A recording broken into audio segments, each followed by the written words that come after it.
I'm Peter. In today's video, we're going to talk a little bit about the 3 points of sharpening, pun intended.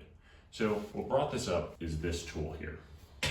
This is a pole pruner, or the end of a pole pruner. And if we unwrap the cord here, we will see that someone at some point decided that they needed to maybe cut something that wasn't a tree. So I'm going to fix that, but what I wanted to talk about was 3 points. First off, can it be sharpened? There are certain things that you can't do. You can't sharpen them. It's not worthwhile. It doesn't make sense. Then there is it affordable? Lots of sharpening services will cost quite a bit of money. I know that there's sharpening services where I live that will charge about $40 to sharpen any saw blade, circular saw blade that is. And now there are some saw blades that's worthwhile.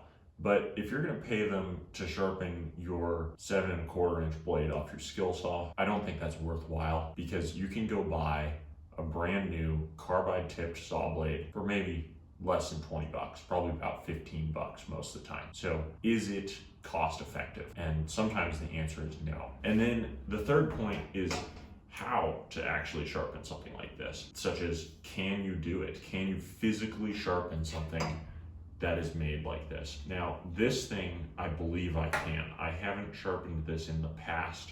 This tool doesn't belong to me, but I'm going to try and sharpen this. So I'm going to start out just by taking the blade off of here. And I think this spring doesn't have hardly any tension on it. So I'm really not too concerned that A, it's going to come springing apart, and B, that is going to be impossible to get back together. So let's get going on this.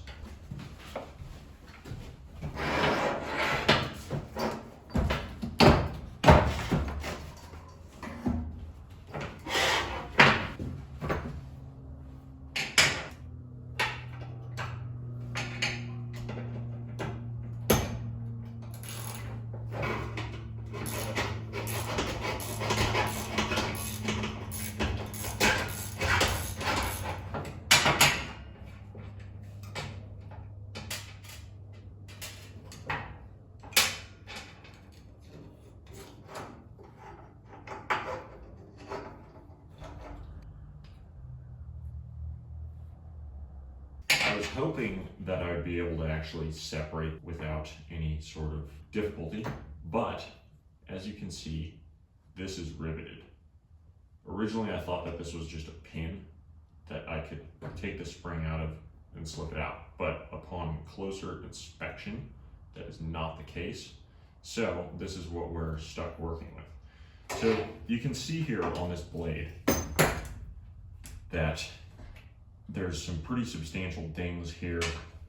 I can feel a pretty substantial ding out at the end. Now, when you're using this thing up in the air, or say in a tree that has had work done on it, let's put that in air quotes, work, there might be things like nails. Also, Christmas lights, wire, other things like that, bits of cable, hopefully not the power line to your house, but things happen.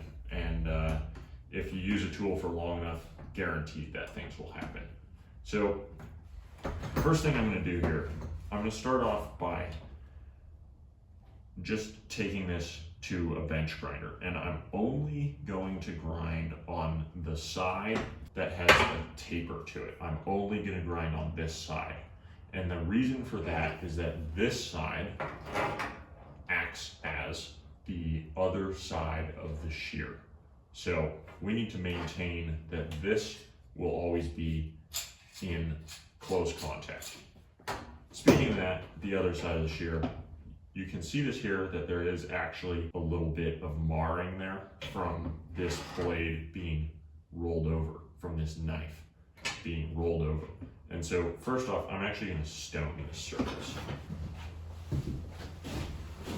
This here is one of my favorite tools in the shop, actually. And funny enough, I think I bought this at a yard sale, and originally it probably came from Harbor Freight. So I believe that you can buy this exact stone at Harbor Freight for probably a really reasonable deal. But anyways, it's 2 different grits. It's got a coarse side and it's got a fine side. I generally find myself using the coarse side for the stuff that I'm doing.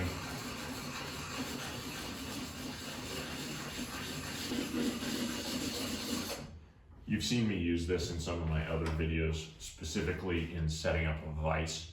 You can use it a lot for fine-tuning things, for checking things. I find myself checking a lot of tools with it, such as collets and tapers and things like that, to make sure that there is no high spot. I don't know if you guys can hear that. Out towards the tip, there's a little nick, so I'm going to switch to the fine side. Just hit the whole thing so that we evenly take down this surface if we're really taking it down at all. The nice thing about a stone is that it keeps it flat for the most part. This stone, someone was sharpening a knife on it originally, and they over and over and over again drew the knife across the center of the stone. But after I've had this for many years, I've used it on a flat surface for many years like this, it's actually begun to flatten out once again. And that was pretty easy because those high spots were so high and so inconsistent that they just knocked right off. That's the really important thing about these stones, is that if you use them consistently, they will be usable for a really long time. If you went and used it in one spot, it's gonna wear out really fast.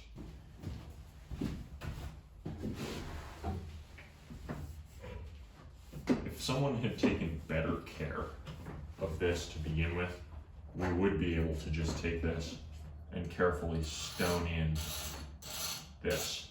But due to the fact that it's actually rolled over and has chunks taken out of it, I'm going to very carefully take it to the angle grinder and start there.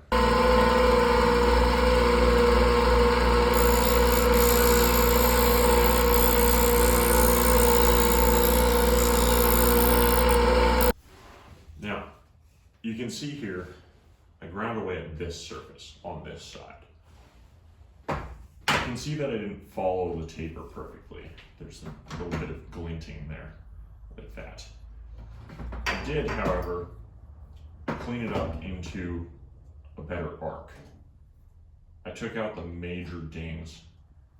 I'm sure if you looked at this under an optical comparator or something, I mean, of course it's gonna be all over the place, but there might be some flat spots, there might be some spots that are kind of the wrong radius, but it's far better than it was. So I'm gonna take our stone here. I'm gonna stone the back side of this knife first, just lightly, consistently.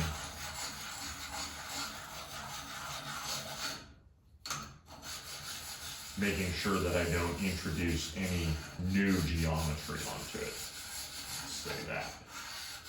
So I've knocked down the burr on the back side here.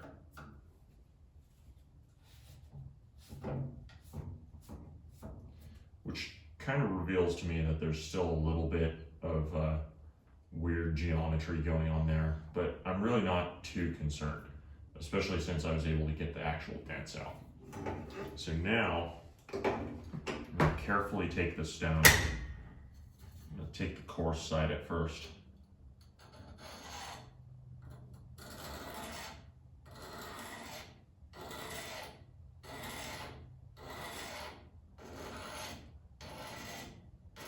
Normally I think you would drag the knife itself against the stone, but in this case, a little bit awkward having all this hanging off of there.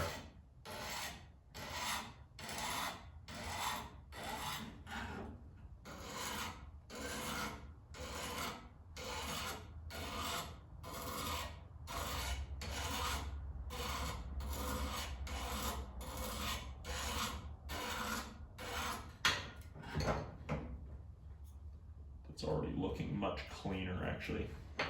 Go back to this side in case I'm rolling burr over.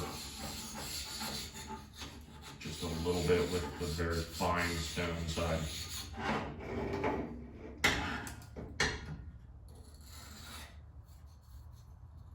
Back to the coarse.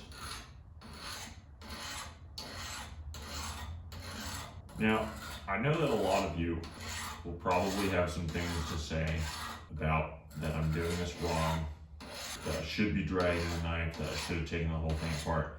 But I think the point in this video is to show that pretty much anyone with a $10 Harbor Freight stone has the ability to sharpen pretty much anything.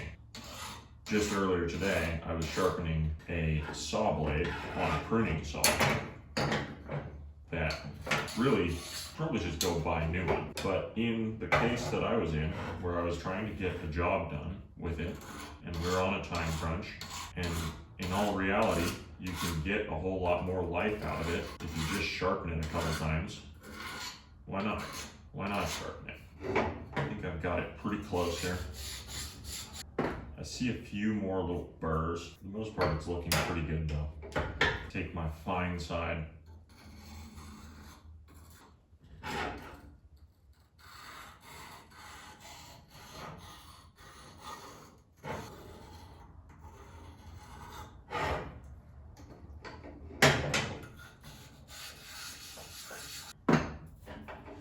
Okay, so to me, this looks a whole lot better. It's not perfect, but it cost almost nothing, just a little bit of time, and should save this hole printer for some time to come, especially if we avoid the cables and nails and high voltage power line. So time to put it back together now. It's always good to test what you have just done. So let's slip it back together with this little, I think I would almost call this I don't know what I would call that. I'd call it almost a shoulder carriage bolt type bolt. So it has a interface with the frame / back of the shear. Let's see if we can get this nut to go back on there. Someone originally deformed this to get it to stay, which is kind of funny because it has a lock washer, and I believe the shoulder on the shoulder bolt interferes before the thing even touches on the backside. We'll find out if that's true. Okay, that's why they smacked this over. Bring this back roughly to where it belongs.